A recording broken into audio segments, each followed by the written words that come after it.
Bem-vindos ao Conavete. O tema da nossa palestra é: todo paciente com doença valvar precisa de tratamento?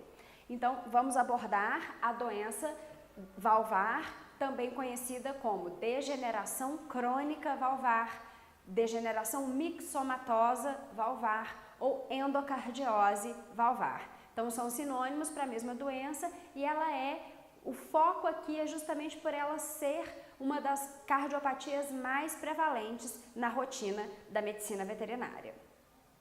Então, se a gente for olhar aqui nesses slides, na parte superior nós temos aqui um artigo do professor Philip Fox mostrando pra gente, no canto superior esquerdo, um aparato valvar mitral normal e no canto superior direito, um aparato valvar com a degeneração, com a doença, com a endocardiose. E fica bem clara a diferença entre os dois, mostrando aqui no paciente acometido pela doença o espessamento, a tortuosidade de todo o aparato valvar.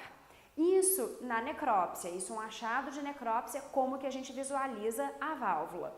Aqui embaixo, no canto inferior do lado direito, a gente pode observar uma imagem ecocardiográfica.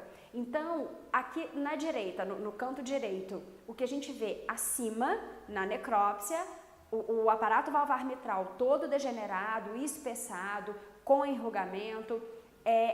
A imagem que a gente tem na hora do exame ecocardiográfico é o que a gente vê aqui embaixo. Essa imagem, esse corte é aquele apical.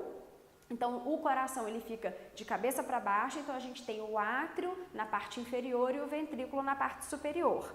E aqui no caso, o lado esquerdo do coração, então átrio esquerdo com ventrículo esquerdo é a válvula mitral. E a gente pode observar aqui, como mostra aqui nessa setinha amarela, a válvula mitral com um espessamento muito importante.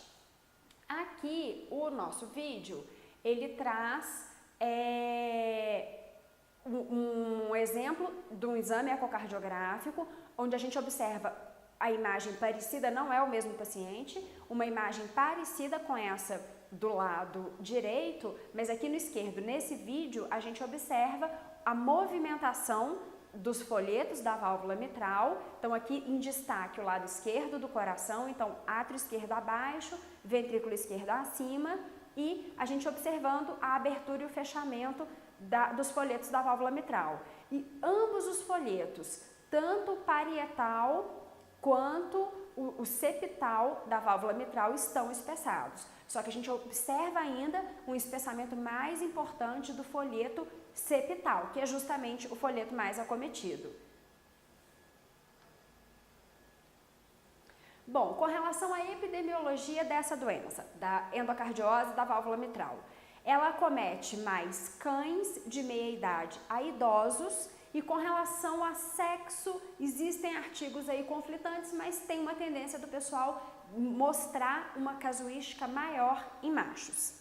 Com relação às raças de cães mais acometidas, sem dúvida alguma, a mais relatada, a mais estudada é o Cavalier King Charles Spaniel.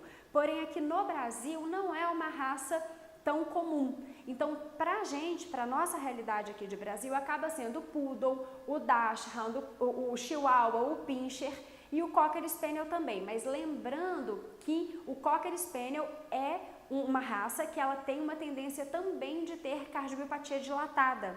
Então, é um paciente que a gente tem que ter um cuidado dobrado e na hora de fazer essa avaliação para realmente saber se ele está acometido com doença valvar ou com doença muscular. Mas então, de forma geral, raças de cães de pequeno porte, de meia idade a idosos. Para a gente fazer o diagnóstico, então, nós vamos considerar esses dados da epidemiologia, que nós já falamos, mas também a anamnese. Então, o que o tutor do animal vai falar para a gente? Ele vai relatar tosse, taquipneia, dispneia, intolerância ao exercício e cansaço. E essas informações de intolerância ao exercício, então a gente consegue perguntando se ele é um animal que passeia, dá uma voltinha, se ele continua dando conta de fazer o mesmo passeio de antes ou se ele tem se cansado mais facilmente, como que tá isso? Às vezes é difícil quando é um animal mais fechado em apartamento, que fica mais quietinho, brinca menos, tem menos acesso à rua, faz menos passeios, então às vezes essa observação ela nos foge.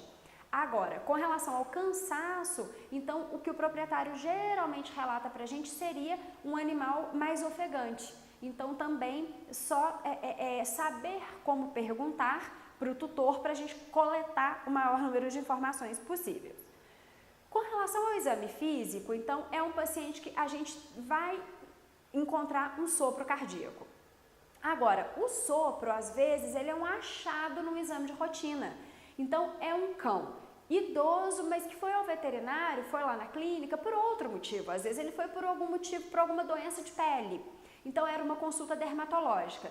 O veterinário clínico fez toda a sua anamnese voltada para dermato, mas aí na hora que ele foi fazer o exame físico completo, ele percebeu esse sopro. Então, foi um achado.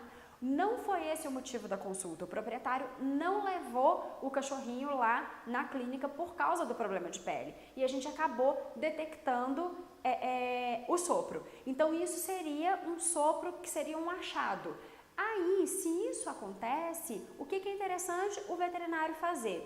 Voltar a uma anamnese. Fazer agora uma anamnese, mas voltada para as alterações cardiovasculares, para ver se ele consegue algumas informações que vão ser interessantes para a gente. Então, complementar as perguntas que ele já fez ao tutor com relação a esse exemplo que a gente deu da dermatologia e aí acrescentar essa anamnese fazendo perguntas referentes à cardiologia. Outra situação que a gente tem que prestar atenção com relação ao sopro cardíaco, então num paciente suspeito, o que seria o paciente suspeito? Um cão de pequeno porte idoso.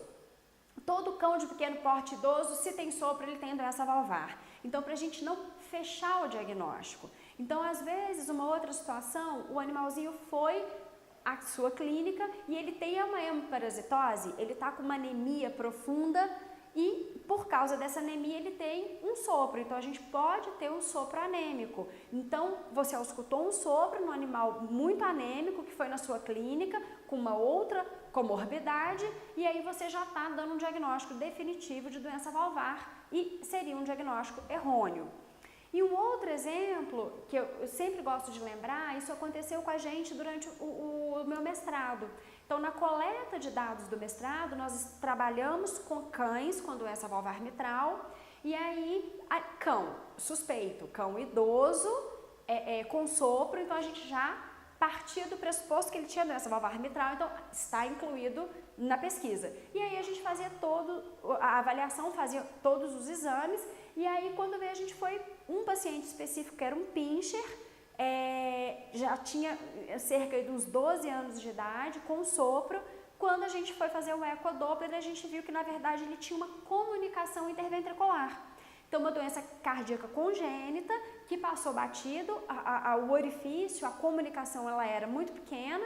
Isso até nos gerou um trabalhinho, a gente relatou isso num congresso, mas então não sair dando diagnóstico definitivo apenas por encontrar um sopro num paciente cão de raça pequena idoso. Esse caso, ele era sim cardiopata, porém não de doença valvar mitral.